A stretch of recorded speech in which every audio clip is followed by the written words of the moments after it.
తెలుగువారు ఉన్నంత వరకు తేదేపా ఉంటుందన్నారు ఏపీ సీఎం చంద్రబాబు. ఒక మహనీయుడి విజన్ తెలుగుదేశం పార్టీ అని ఆయన అన్నారు. టీడీపీ కేంద్ర కార్యాలయంలో పార్టీ 43వ ఆవిర్భావ వేడుకలను ఘనంగా నిర్వహించారు. ఈ కార్యక్రమంలో పాల్గొని చంద్రబాబు మాట్లాడారు. పార్టీ పెట్టిన 9 నెలల్లో అధికారం దక్కించుకున్న ఘనత టీడీపీకి మాత్రమే దక్కుతుందన్నారు. పేదల సంక్షేమానికి నాంది పలికిన మహానుభావుడు ఎన్టీఆర్ అన్నారు చంద్రబాబు. పార్టీకి మనమంతా వారసులం మాత్రమే, పెత్తందారులం కాదన్నారు.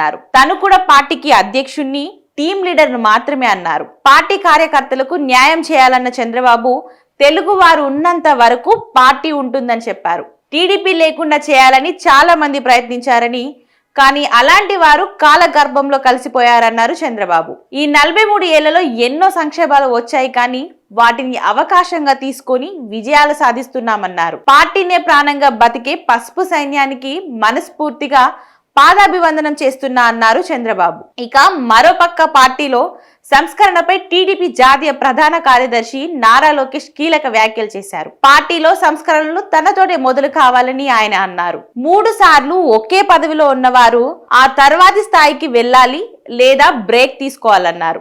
4 సార్లు పార్టీ జాతీయ ప్రధాన కార్యదర్శిగా ఉన్న తన నుంచే ఈ సంస్కరణ ప్రారంభించాలని ప్రతిపాదిస్తున్నానన్నారు. గ్రామ స్థాయి నాయకులు రాష్ట్ర నేతలుగా ఎదిగి పోలిట్ బ్యూరోలోకి అడుగు పెట్టాలని ఆకాంక్షించారు. యువతకు రెక్కలు వచ్చి రాజకీయాల్లోకి రావాలని లోకేష్ పిలుపునిచ్చారు. సీనియర్లు జూనియర్లకు సమ ప్రాధాన్యం ఇస్తామన్న ఆయన పనిచేసే వారికి మాత్రమే ప్రమోషన్లు ఉంటాయని వెల్లడించారు.